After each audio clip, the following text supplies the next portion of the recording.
Hi everybody, my name is Freya McGregor. My pronouns are she, her, and I'm here to talk to you a little bit about contributing to the Birdability Map.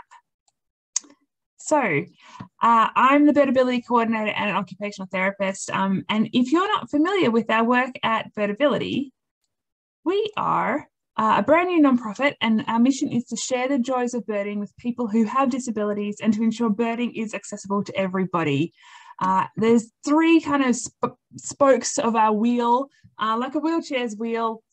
This wheel keeps rolling on and everything feeds into itself. So we want to address the physical accessibility of birding locations. We want to empower a welcoming and inclusive birding community, and we want to introduce people with access challenges to birding. Again, this all sort of rolls into itself. They keep feeding off each other. And the Birdability Map is part of, subtly, I guess, addressing the physical accessibility of birding locations, as well as providing the information that a lot of people with different access challenges need ahead of time to know if it's a place that they can go birding successfully at or not. So we focus on people with mobility challenges, blindness or low vision, chronic illness, intellectual or developmental disabilities, mental illness, and those who are neurodivergent, deaf or hard of hearing, or who have other health concerns. It's really important to note that disability is really diverse. Even people with the same diagnosis will often have very different access needs. And even one person from one day to the next, especially if they have chronic illness,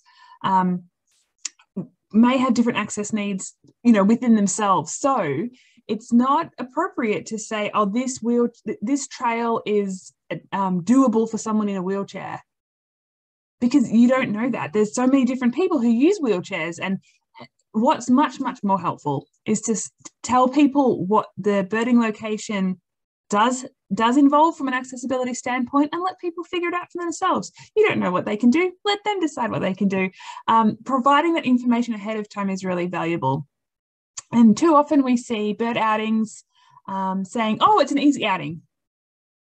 Easy for who? Like, what does that mean? It doesn't tell me how far we're going to walk, or if there's going to be rest breaks, or if there's even a bathroom. Like, that's not enough information. And too often we see nature centres and state parks and things say on their website, they say, oh, we have an accessible trail, it's half a mile. Same thing. It's just not enough information. That doesn't give me any information about the trail surface, which might really make a difference between whether I can navigate it successfully or not, or if there's enough shade. People with some chronic health concerns, shade is really important. They need to be out of the sun. So, there's lots of different things here, and that's why it's really important to give a lot of information about the accessibility, the physical accessibility of a location ahead of time. Even though these are the folks we focus on, there's all kinds of other people who benefit from the work that we're doing, including parents with strollers, grandparents with toddlers, older people just slowing down, people with new medical diagnoses, folks with dodgy knees like me. 3 years ago, I woke up one morning and I couldn't straighten my leg. It's much better now, but it's not perfect. It never will be perfect. And that summer, I really, really could have used the Birdability Map, because I didn't know where I could go birding. In a new place, I hadn't lived there for very long, and I'd been planning to hike up mountains all summer, and I couldn't even walk a mile without a lot of pain. So this is about our future selves. This is why when we say we believe that birding is for everybody, we really mean it. So one thing about accessibility and inclusion is we really want to not force somebody to opt out of participating if it's something that they're interested in participating in. We want you to go out of your way to allow someone to opt in. And providing this level of information about birding locations is a way to invite people to opt in, instead of them sort of feeling like they're being pushed out because they don't know about the trail or the birding location. So yeah, birding locations, but trails, yes, definitely trails, bird blinds, observation platforms, feeder stations, even car birding routes. This is what we're talking about when we're talking about birding locations. So the Birdability Map, really cool partnership we have with National Audubon. It's crowdsourced. Anyone can contribute to it. Anyone can find it. And we're trying to plug that information gap about the physical accessibility of birding locations. So it's worldwide, although There's a lot more submissions from the US. Every yellow diamond is a submitted site review.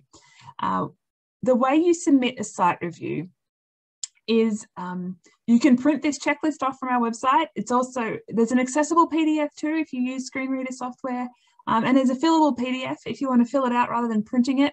It's 5 pages long. It looks intense. That's because there's a lot of options, but it's really not that hard. You just have to tell us what is and what isn't there. It's no judgment calls. They're not helpful. No judgment calls. Just tell us what there is or there isn't. If you're a birder, you're already good at observation and reporting on what you find. So that's really all the qualification you need. There's a lot more information on the Birdability website under access considerations about why these things matter and who they matter to. So if you want to learn that, go check out our access considerations webpage. I have an hour-long presentation talking about that. So go look at that if you want to learn why it's significant, why each of these access considerations are significant. At any rate, you take this out to a birding location, you fill it in, or you can fill it in straight online if you've got reception in a smartphone. But the thing that's really important is that you then go to the Birdability map and you submit this electronically. As soon as you do that, it populates the Birdability map, and anyone can click on the yellow diamond for that location that you submitted a site review for. Now, we do want site reviews that are as complete as possible, although sometimes it's impossible to find out some of this information. Tape measure is really valuable if you want to do this thoroughly, which we definitely appreciate. Every bit of information you can provide is really helpful, and it will enable another group of people to be able to come out. There's spaces under all the questions for additional comments too if you've got any more information, and you can upload up to 8 photos. So people can see, you know, sometimes photos speak louder than words. So it's pretty straightforward. You probably will be surprised at how straightforward this is, even though it can look a little bit like a lot at the start. And then once someone's clicked on the yellow diamond of the site review that you've submitted, they can see all that really great detailed information about that birding location. You can also link directly to a site review from the Birdability map. So if you've got an online description of an outing, for example, at a bird festival, we really do want you to include some of this detail in your outing event descriptions. Again, there's more information about what kind of information to include there on our website. But you can, as well as that, you can say, hey, for even more detail, you know, go and see the site review on the Birdability map. So the other thing to know with submitting to the Birdability map is it's built on a GIS platform, and there isn't currently the ability to search or filter any of the results. So we ask that you only submit birding locations that are reasonably accessible. This is the only time you need to make a real judgment call in the whole process, but we quantify it for you a little bit. Is the trail concrete, asphalt, or a wooden boardwalk? If yes, definitely submit it to the Birdability map. There are other trail surfaces that are accessible for some people, and you can learn more on our website about that. But if it is concrete, asphalt, or a boardwalk, definitely go ahead and submit that to the Birdability map. Is the trail flat and at least 3 feet or 1 meter wide? Yes, if it meets that criteria, yes, please submit it to the Birdability map. And are there signs with tactile components or guide ropes to help folks who are blind or have low vision navigate the trail independently? If yes, please submit it to the Birdability map. Your birding location doesn't have to meet all 3 of these criteria, just one of those.